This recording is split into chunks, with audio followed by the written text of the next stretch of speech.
Seja muito bem-vindo à primeira aula sobre as evidências da ressurreição.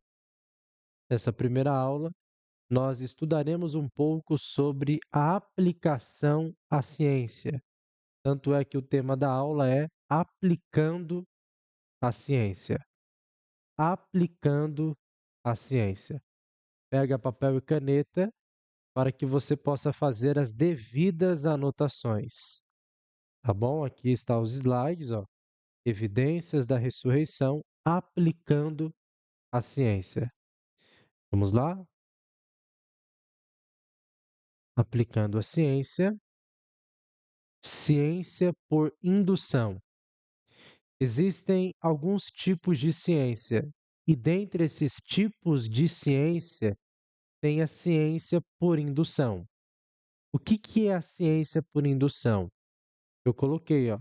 Chamamos de processo de indução experimentos que qualquer pessoa poderia repetir usando equipamentos adequados.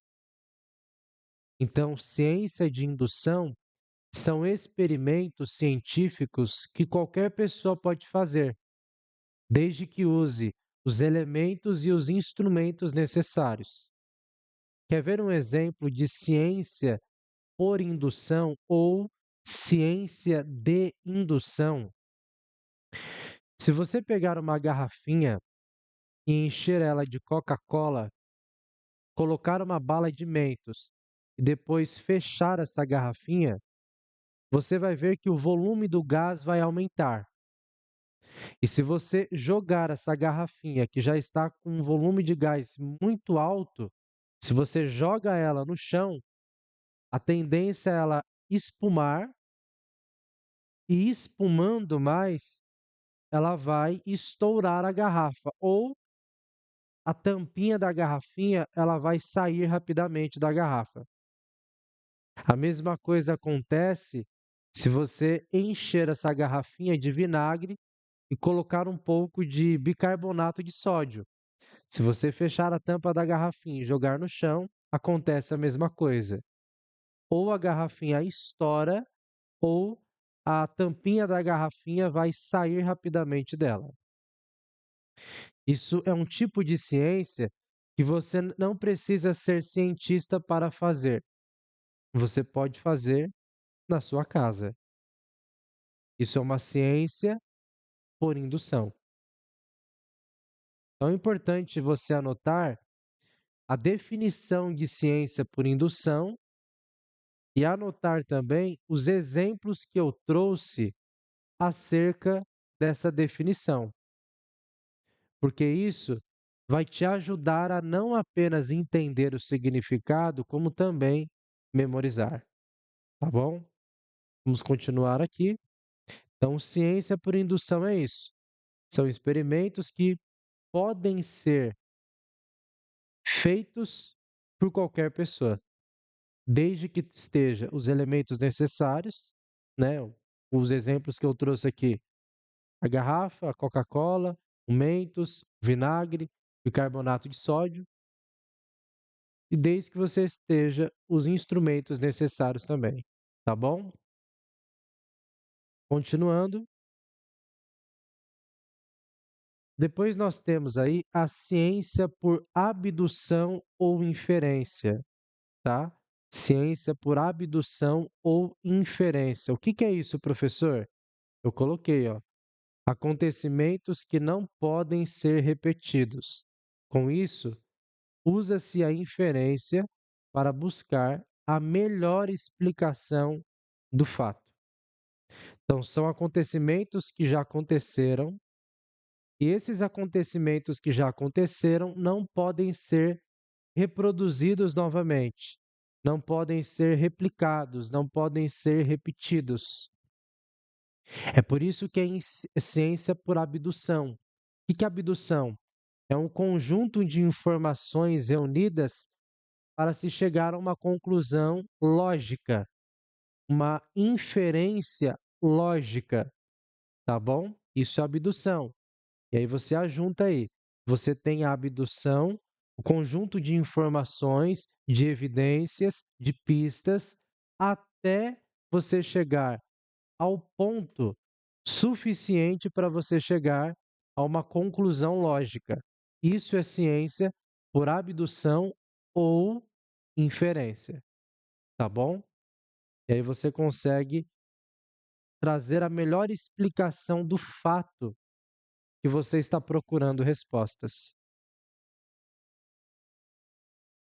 E aqui eu vou trazer alguns exemplos de ciência de abdução ou inferência. Ó, nós temos aqui o vulcão. Há várias erupções do vulcão. O que é erupção?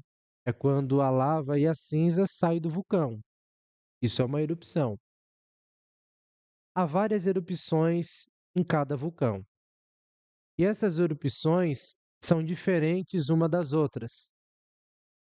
Cada erupção é peculiar, é singular. E essas erupções não podem ser repetidas. Porém, usa-se a ciência por abdução, por inferência, para buscar a causa dessa erupção. É um exemplo. Outro exemplo, nós temos aqui o universo.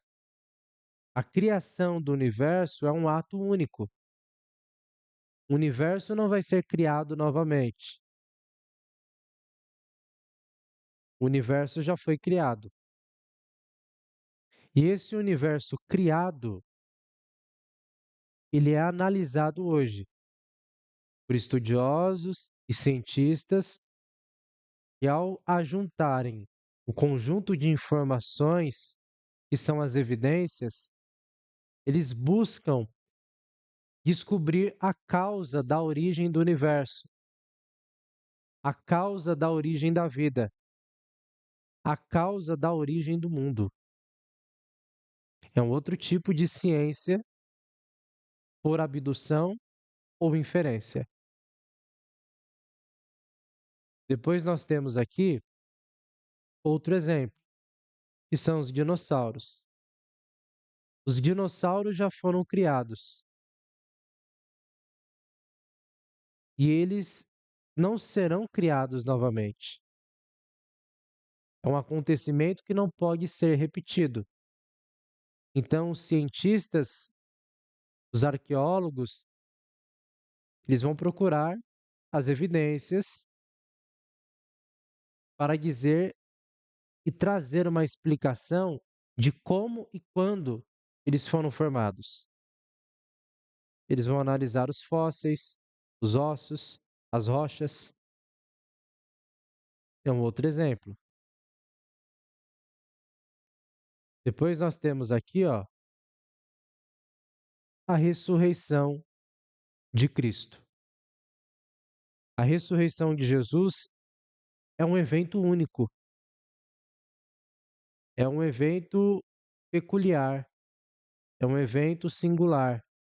Cristo, ele não ressuscitou para tornar a morrer. Cristo ressuscitou para nunca mais morrer. É por isso que ele é o primogênito dos mortos. E da mesma forma que os estudiosos analisam as erupções do vulcão, a origem do universo, a origem dos dinossauros,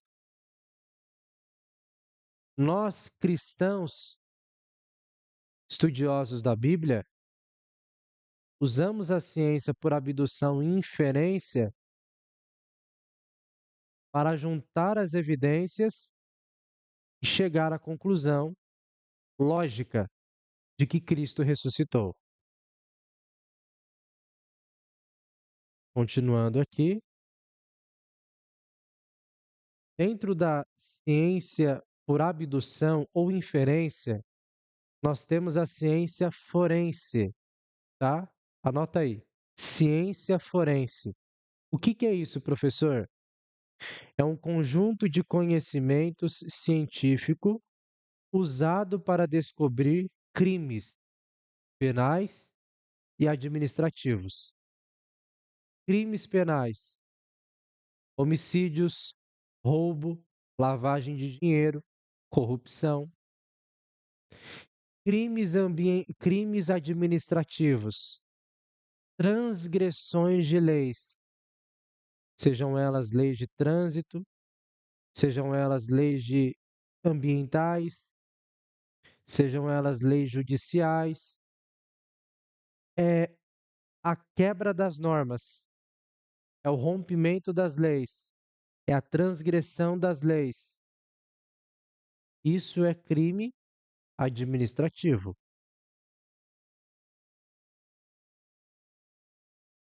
Vamos continuar. Eu vou trazer aqui um exemplo agora que, consciente ou inconscientemente, a pessoa fez uso da ciência forense. Aqui eu coloquei a foto de um ex-casal. Nós temos aqui a Shakira e o Piquet. O Piquet é um ex-jogador e a Shakira, ela é uma cantora. Ambos eram casados. A Shakira, ela foi viajar e ela deixou um pote de geleia na geladeira. Quando ela voltou de viagem, ela abriu a geladeira, pegou aquele pote de geleia e viu que o pote estava pela metade. E tem um detalhe: o Piquet não gosta de geleia e os seus filhos detestam. Ela chegou à conclusão: alguém comeu essa geleia. E não foi o meu marido e nem os meus filhos. Quando a Shakira começou a juntar essas evidências, ela começou a pesquisar, a investigar,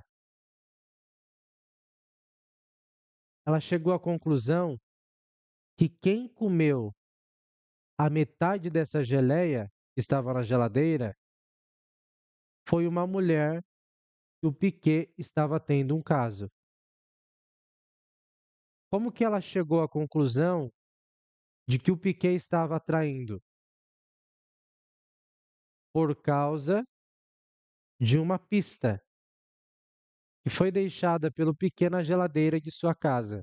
A metade da geleia estava, ou seja, foi comida. Alguém pegou. E esse alguém era a mulher que o Piquet estava tendo o caso. E aí os dois se separaram. Outro exemplo, nós temos aqui o caso da Vitória, a menina que sumiu por dias e depois que foi encontrada já morta. Os policiais, os detetives, a perícia, eles começaram a investigar fazendo uso da ciência forense, buscando um conjunto de informações, um conjunto de pistas, um conjunto de evidências até chegar no culpado. E quando a polícia ela encontrou, vamos para as evidências aqui. Quando a polícia encontrou o corpo da Vitória, o corpo dela foi encontrado na mata com sinais de violência extrema, incluindo cabelo raspado e ferimentos graves. Depois, a polícia ela achou um carro esse que era do Michael. Quem que era o Michael? Proprietário do local do crime. A primeira evidência, o corpo está machucado. Cabelo raspado, ferimentos graves no corpo. Segunda evidência, um carro. Carro de quem? Michael, proprietário do local do crime. Segunda evidência. Terceira evidência, a perícia encontrou manchas de sangue no carro de Michael e recuperou fotos de Vitória em seu celular. Terceira evidência e quarta evidência. A polícia achou o carro e nesse carro havia manchas de sangue.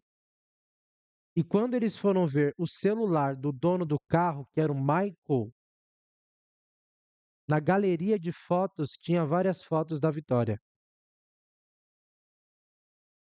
E depois nós temos aí a quinta evidência. foram encontradas imagens de armas brancas e pesquisas na internet relacionadas a métodos de ocultação de crimes. Então a polícia pegou o celular do Michael, foi no Google e puxou o histórico. No histórico tinha como ocultar um cadáver, como esconder um corpo, como não deixar pistas na cena do crime. Eles chegaram a todas essas evidências e descobriram que quem matou, quem assassinou a Vitória foi o Michael. O Michael foi julgado e condenado dia 9 de março desse ano. Ele foi condenado por 3 crimes que ele cometeu. O Michael sequestrou a Vitória, primeiro crime. Segundo crime, feminicídio. Ele violentou violentamente o corpo da menina, o corpo da Vitória. E terceiro crime, ocultação de cadáver. O Michael escondeu o corpo da Vitória. Então, a polícia fez uso da ciência forense, chegou à conclusão de que a Vitória foi assassinada pelo Michael.